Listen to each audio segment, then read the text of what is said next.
Domingo passado, pregamos neste mesmo texto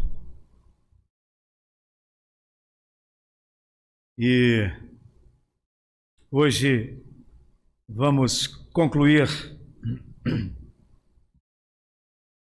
a mensagem que iniciamos domingo que passou. Vamos ler juntos os versículos de 1 a 7. 1 Timóteo capítulo 2. Vamos começar. Antes de tudo, pois, exorto que se use a prática de súplicas, orações, intercessões, ações de graças em favor de todos os homens, em favor dos reis e de todos os que se acham investidos de autoridade, para que vivamos vida tranquila e mansa, com toda piedade e respeito. Isto é bom e aceitável diante de Deus, o nosso Salvador, o qual deseja que todos os homens sejam salvos e cheguem ao pleno conhecimento da verdade. Porquanto há um só Deus e um só mediador entre Deus e os homens, Cristo Jesus, homem, o qual a si mesmo se deu em resgate por todos. Testemunho que se deve prestar em tempos oportunos.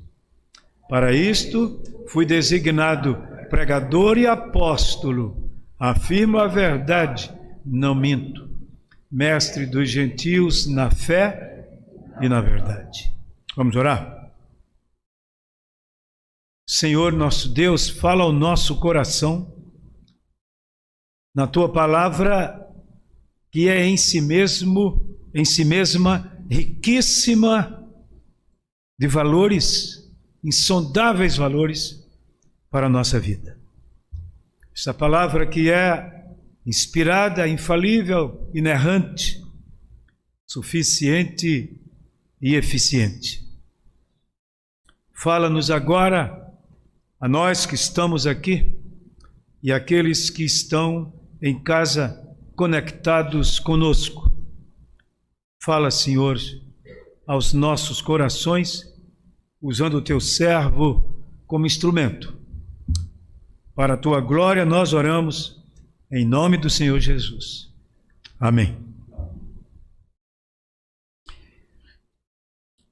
Meus irmãos, nós vamos meditar nesta noite sobre a vontade de Deus no seu plano redentor.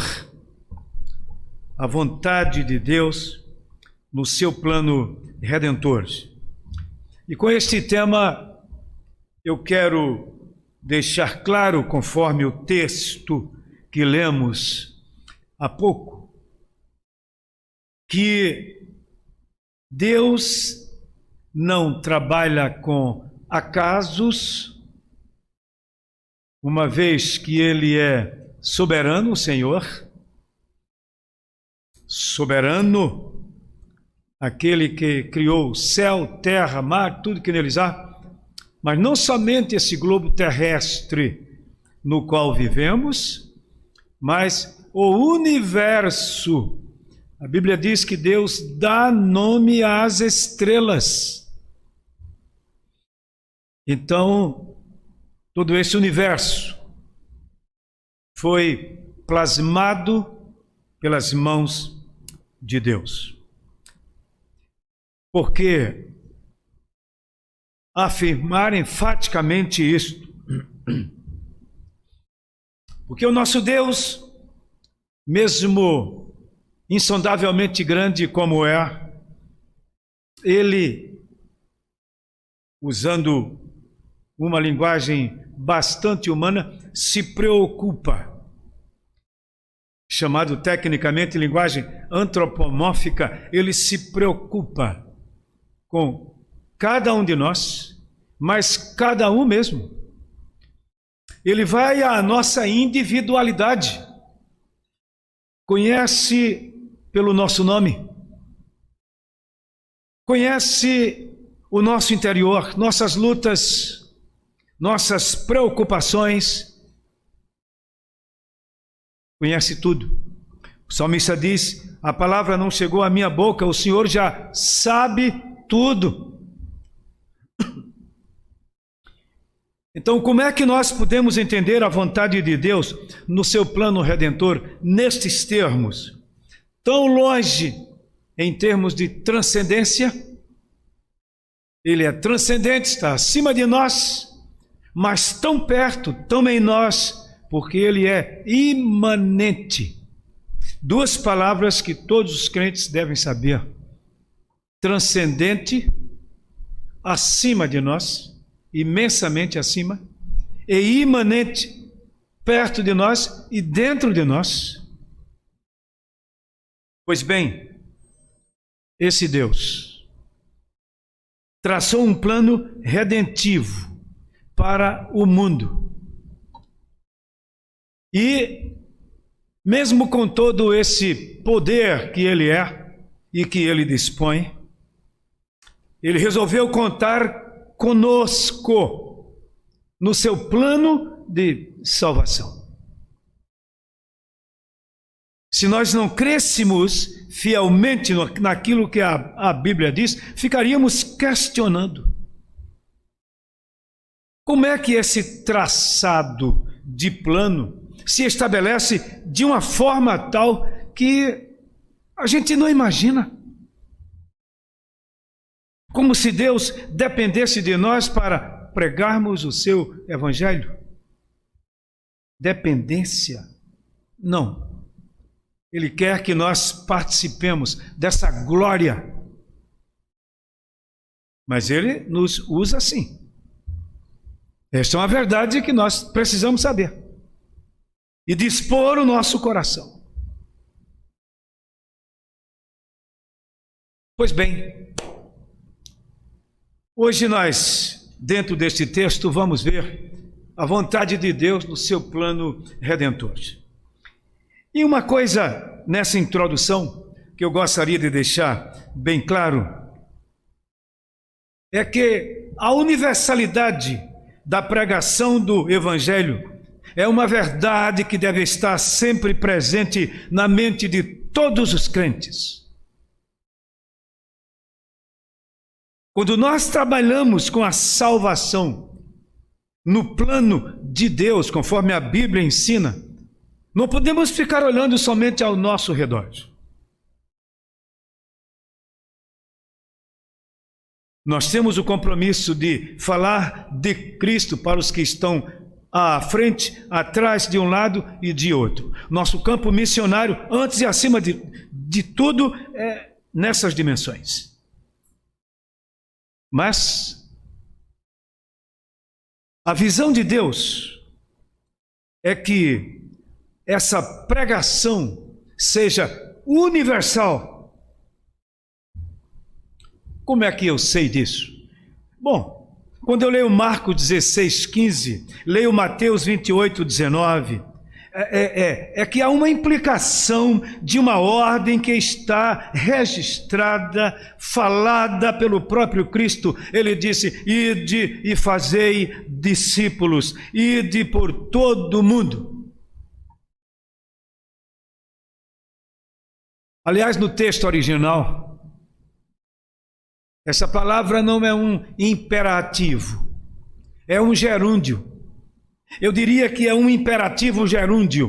O que quer dizer isso? Indo. É como se fosse assim: vocês devem sempre ir. E indo. Então, cabe a nós a responsabilidade de ir indo. É isso que está dizendo aqui. Qual é a implicação seguinte? É que o alvo da pregação do Evangelho é para todas as etnias. Isso quer dizer pessoas, regiões, classes sociais diferentes. Indo, sempre indo. É isso que nós lemos aqui. O apóstolo Paulo, como nós já vimos, começa falando sobre 4 modos ou modalidades de orações no culto público: orações, intercessões, ações de graça, súplicas no culto público, em favor de todos os homens, em favor dos que estão investidos de autoridade, para que tenhamos dias bons e vivamos em paz.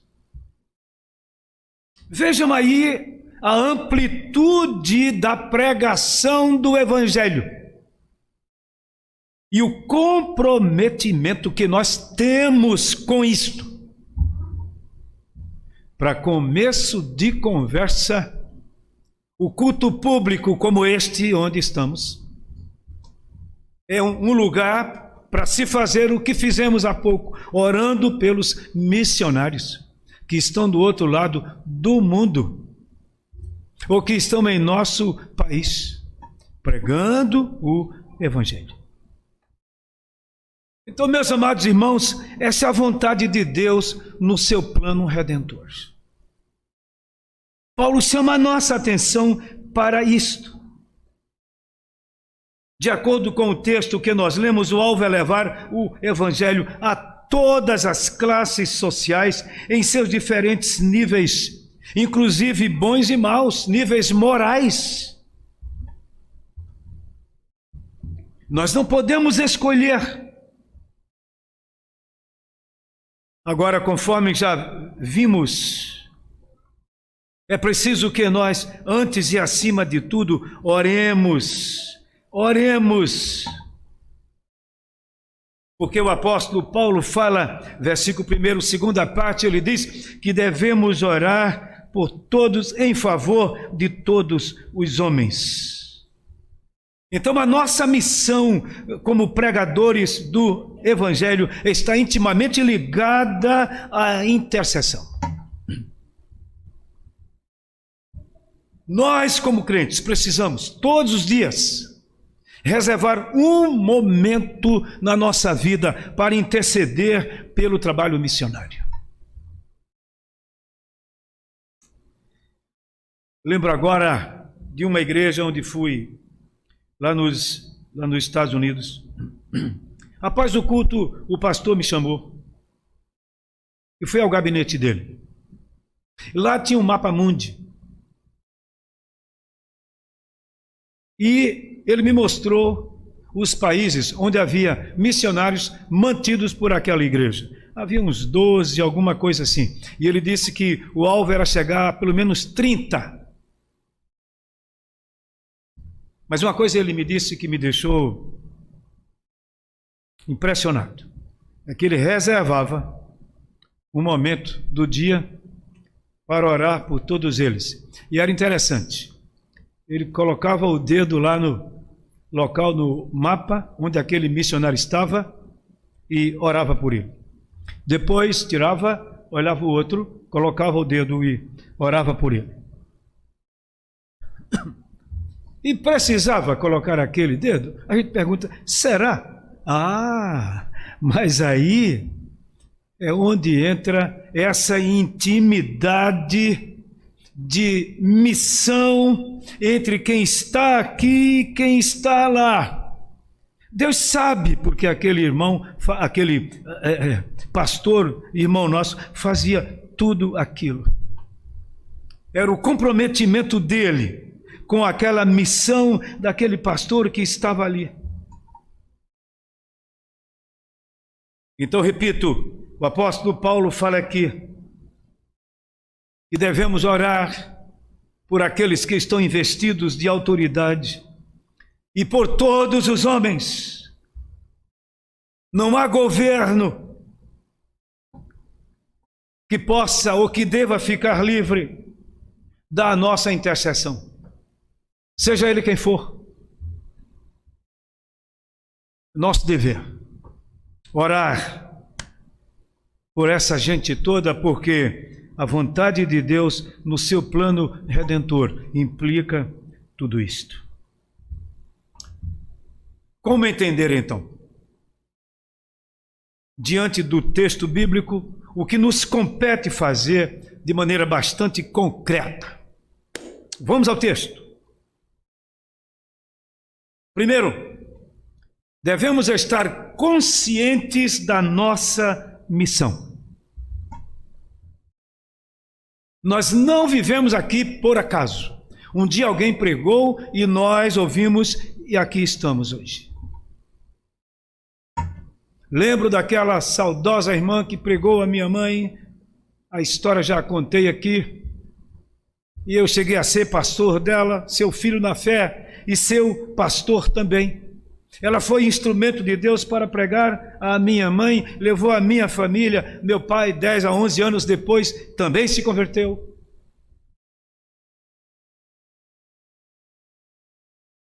Parece que não tinha influência nenhuma. Mas ela soube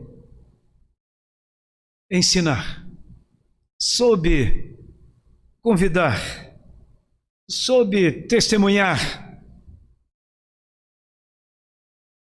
Devemos estar conscientes da nossa missão. Agora, meus amados irmãos, é bom saber que o termo missão não há na Bíblia, não. Esse termo não é bíblico. E a sua peculiaridade, missão urbana, missão... Não, isso não há na Bíblia. Mas nós devemos receber essa palavra missão como um dever, uma responsabilidade, um comprometimento que nós temos de transmitir a palavra de Deus onde quer que nós estejamos. Historicamente, quando nós trabalhamos com a história da igreja, sabe qual é uma das justificativas do crescimento da igreja cristã? Não são os missionários somente. São os cristãos anônimos. Sabem quais eram esses cristãos anônimos? Aqueles cristãos que foram jogados para fora de sua terra por perseguição. As perseguições eram muitas. E esses cristãos anônimos, por onde iam, eles iam pregando o Evangelho. Onde iam? E aí, os perseguidores do império achavam que com isso iriam extinguir o cristianismo. Estavam contribuindo para o cristianismo crescer.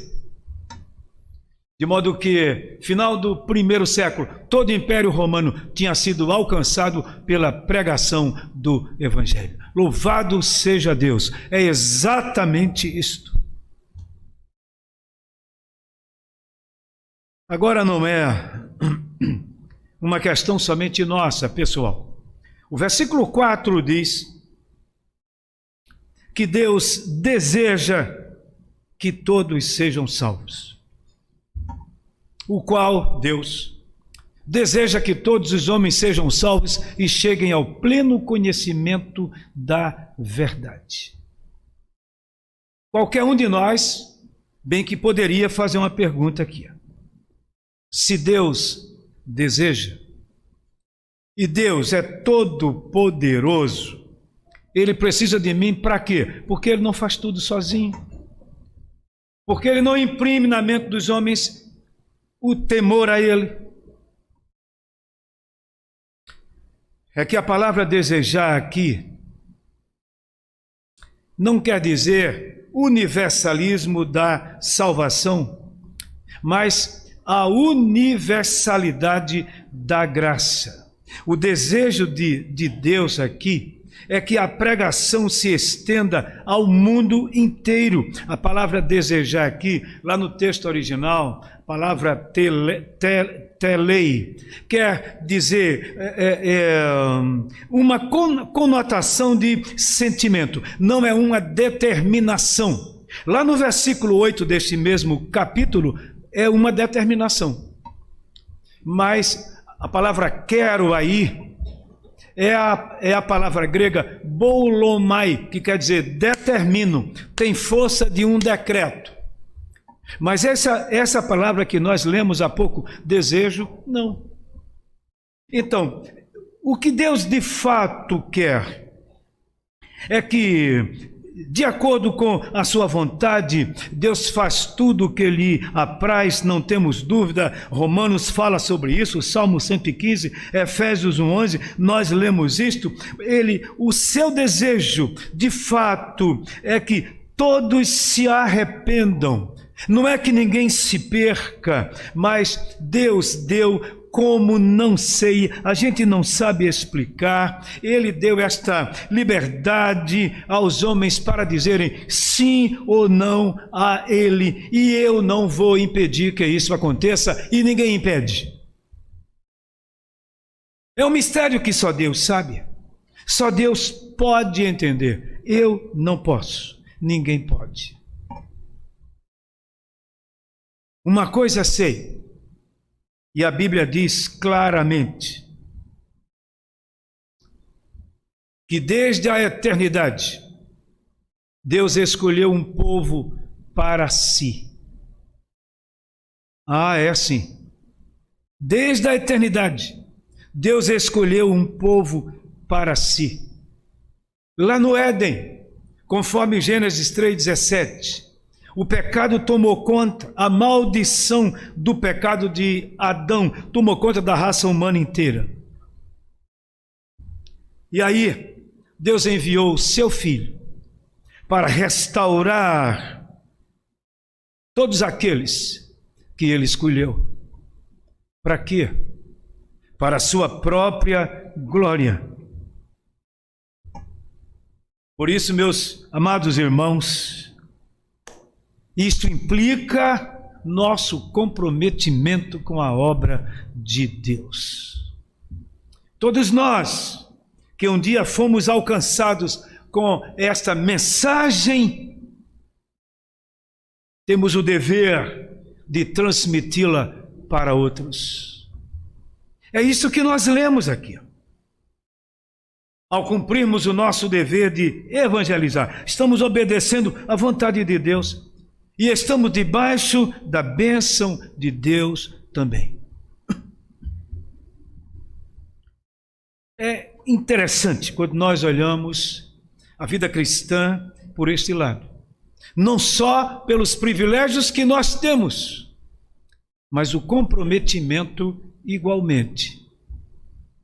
É sim, é nosso dever transmitir aquela mensagem que um dia mudou a nossa vida. Então esta é a primeira lição que nós temos aqui. É que nós temos uma missão e devemos estar conscientes desta missão. Mas há uma outra lição aqui interessante. Está no versículo 5. Vejam só o que diz o versículo 5. Porquanto há um só Deus, e um só mediador entre Deus e os homens, Cristo Jesus, homem. Vejam que Paulo aqui mostra que o preço da redenção foi pago pelo mediador Jesus Cristo. Há um só Deus e um só mediador. Mais uma vez a pergunta: por que mediador? Mais uma vez a pergunta: por que Deus não decreta salvação para todos ou para muitos? Apenas em decretar, nada mais. E isso se faria automaticamente. Não, meus irmãos. A natureza da salvação e suas implicações vão além da nossa compreensão muitas vezes. Sinceramente, nós não entendemos tudo. Vamos compreender lá no céu, quando chegarmos lá. Foi isso que eu aprendi lá no seminário, como já falei aqui. no meu primeiro sermão de prova. A introdução foi formada por uma série de questionamentos, de coisas que a Bíblia não explica. E aí o professor sabiamente disse: meu filho, aguarde para quando chegarmos lá. Nós iremos saber. Então essa é uma pergunta que se pode fazer aqui. Por que essa questão mediador? É que para chegarmos a Deus, alguém tem que nos levar. E esse alguém que nos leva a Deus não é um homem simples. O Filho de Deus tomou a forma humana, como a Bíblia diz, e veio a este mundo. E nós podemos afirmar com base nisto que a redenção está em uma única pessoa, Jesus Cristo. Deus nos deu a salvação através do seu Filho Jesus. Sem Jesus, ninguém se salva. Ele mesmo disse: porque Deus amou ao mundo de tal maneira que deu o seu Filho unigênito. A palavra unigênito quer dizer único gerado, para que todo aquele que nele crê não pereça, mas tenha a vida eterna.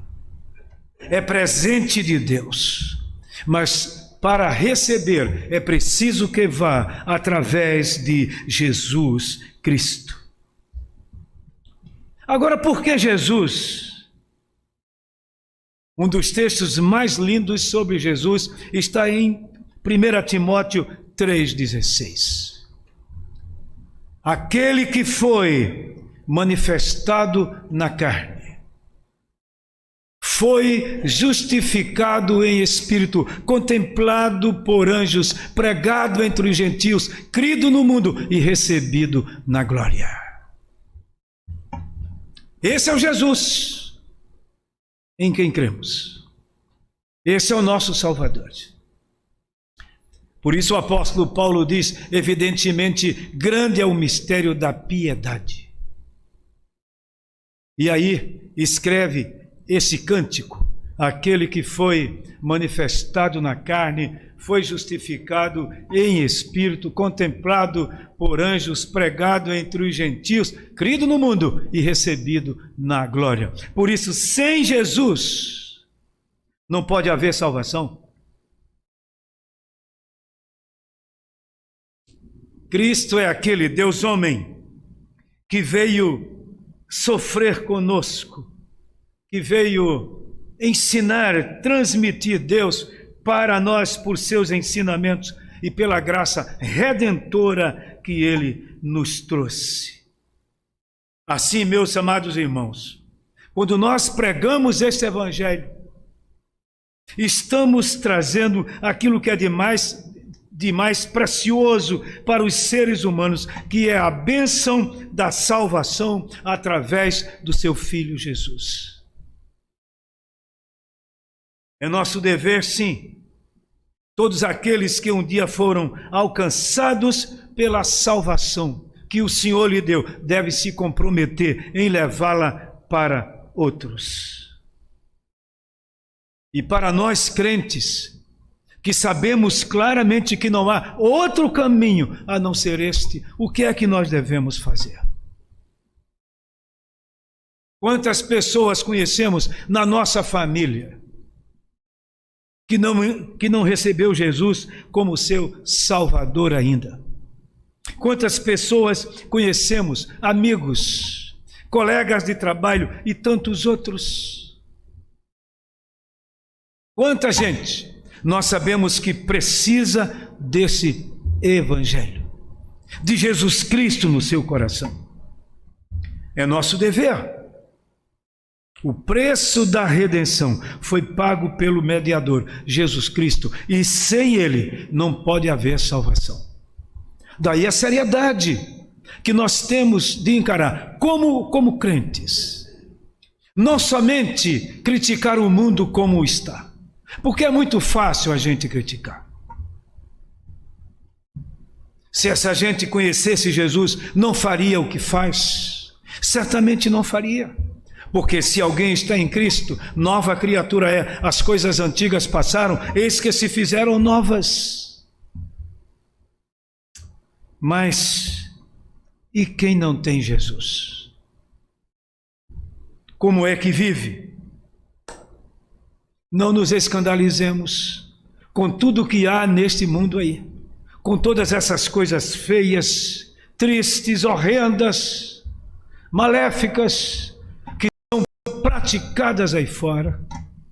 Não nos escandalizemos, porque sem Jesus o homem está repleto disso tudo. O segredo é: o preço da redenção foi pago pelo mediador, Jesus Cristo. E aí, um apelo para refletirmos bem a nossa posição quanto ao ID. Não é preciso. Nós todos não vamos poder deixar o Brasil e ir para outros continentes, outros países. Muitos vão, mas a grande maioria fica aqui. E aí, como diz nosso irmão Elias Medeiros, nosso campo missionário é aquele bem perto de nós, imediato. O que mora na frente, o que mora atrás, o que mora do lado e o que mora do outro. Ele que já foi missionário na Transamazônica sabe muito bem o que está dizendo. O preço que foi pago foi grande preço, porque o mediador, Jesus Cristo, deu a sua própria vida. Por isso, meus irmãos, nós temos este dever: levar a palavra do Senhor. Bem que Ele poderia fazer tudo sem nós, mas Ele nos incluiu. Por quê? Porque Ele nos deu a salvação também.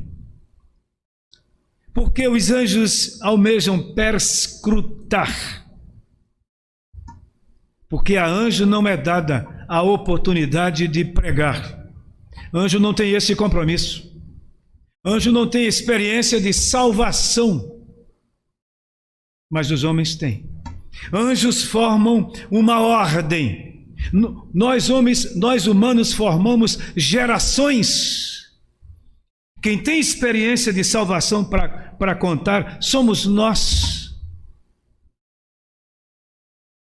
Então é a nós que cabe essa responsabilidade. Mas, o que é que diz o versículo 6?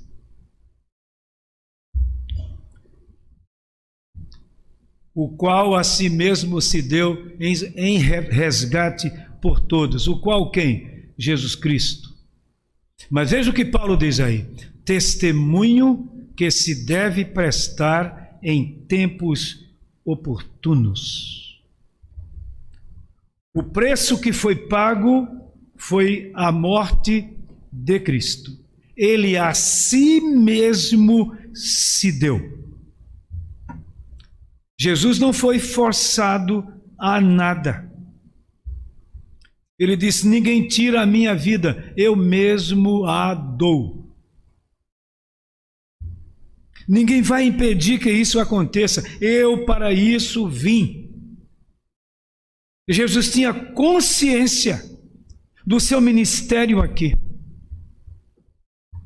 E quando um dos seus discípulos disse: Senhor, nunca se te aconteça isso, ele disse: arreda Satanás, tu não cogitas das coisas de Deus.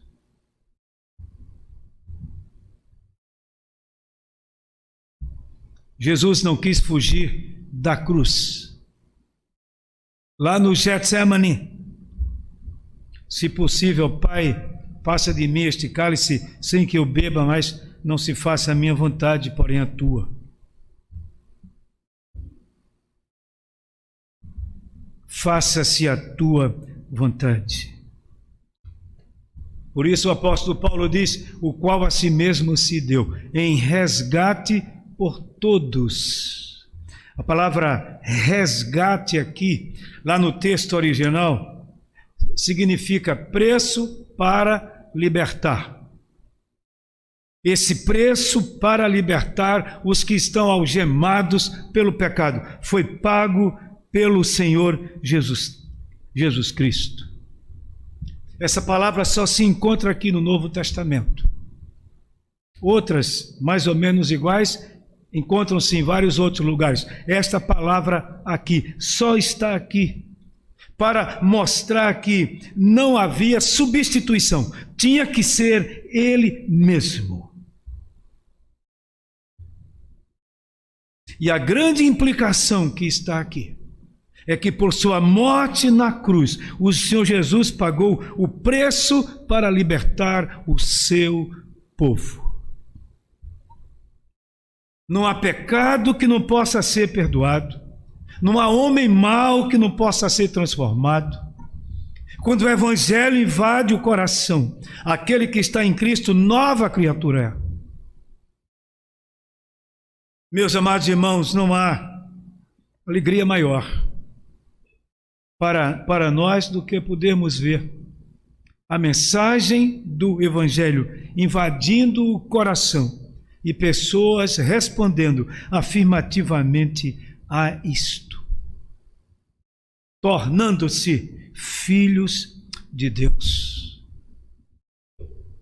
Para mim não há coisa maravilhosa mais do que isto.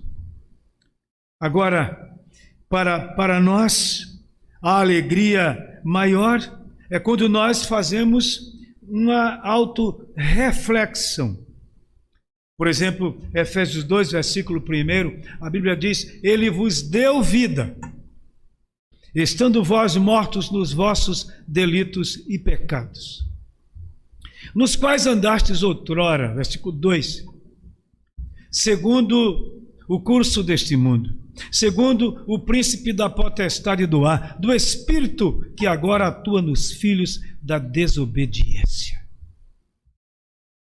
Esse texto é um impacto na vida de quem quer refletir a sua própria vida.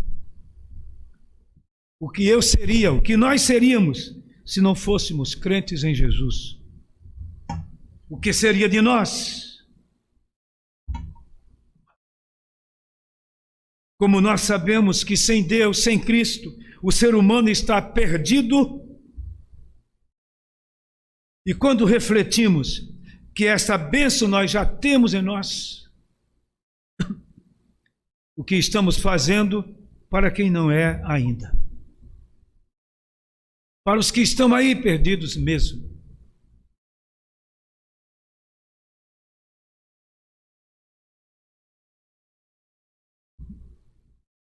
Meus irmãos,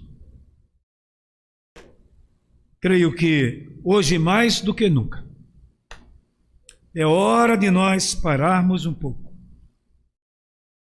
e fazermos uma reflexão da nossa vida.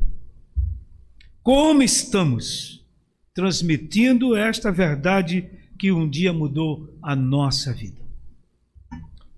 É claro que nossas experiências são diferentíssimas. Eu que fui levado para a igreja quando criança ainda, 5 anos e meio, e aqueles que já nasceram em lares cristãos, têm experiências diferentes. Mas o que dizer daqueles que já adultos, vivendo a sua vida, passaram pelo impacto da transformação que só o Evangelho pode provocar? Já ouvi testemunhos impressionantes sobre isto. E é exatamente neste sentido que pensar a vida. Temos a certeza da nossa salvação. Almejamos que Cristo volte para irmos com Ele para o céu, sem dúvida nenhuma. Mas, e aqueles que estão perdidos? Muitos deles que nós conhecemos, como é que ficam? Qual é a nossa impressão sobre isso tudo?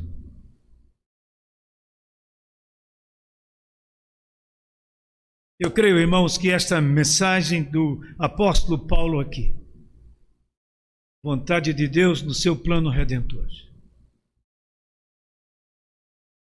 deve ser um impacto para a nossa vida, para a nossa reflexão. Porque muitos estão perdidos, sem Jesus.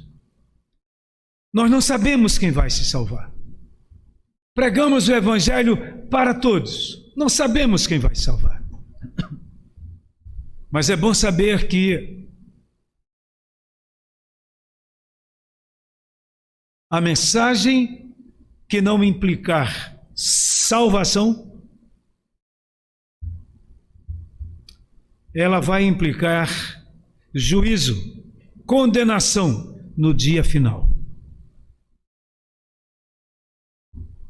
De modo que a nossa pregação não se perde. Não se perde.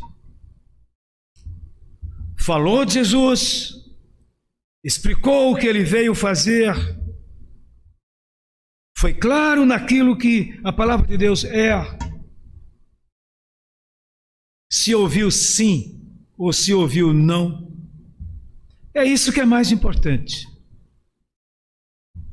Porque evangelizar de verdade é pregar a palavra de Deus de tal maneira que a pessoa, compreendendo, diga sim ou não.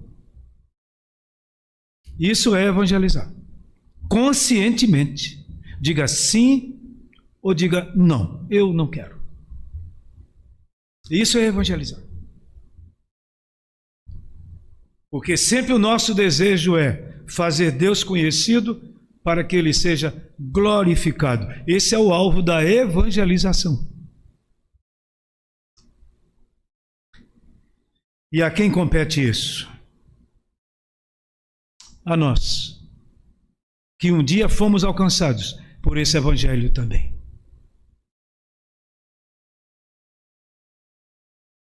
Aí Paulo conclui, versículo 7, dizendo: afirmo a verdade, não minto.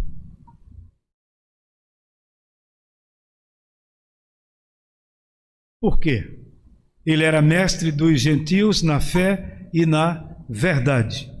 E escreveu para o seu filho na fé, Timóteo, que morava em Éfeso.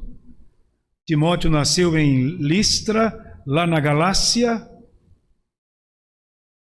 mas estava agora lá em Éfeso, aquela cidade difícil, e lá havia muita gente que implicava contra Paulo, questionando o seu apostolado.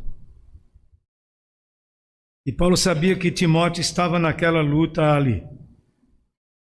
Então disse a ele, diga a eles, não minto, estou falando a verdade. Por quê? Porque Paulo queria ser tratado como apóstolo. Por quê? Porque esta foi a verdade que invadiu o seu coração, pela qual ele deu a sua própria vida.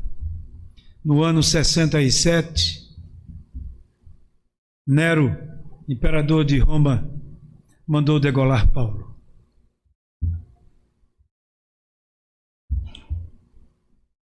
Estava preso por amor a Jesus, por causa da pregação do Evangelho. Meus amados irmãos, vamos aproveitar enquanto podemos pregar esse Evangelho. Não sabemos até quando temos essa liberdade. Deus queira que dure muito tempo. mas não sabemos.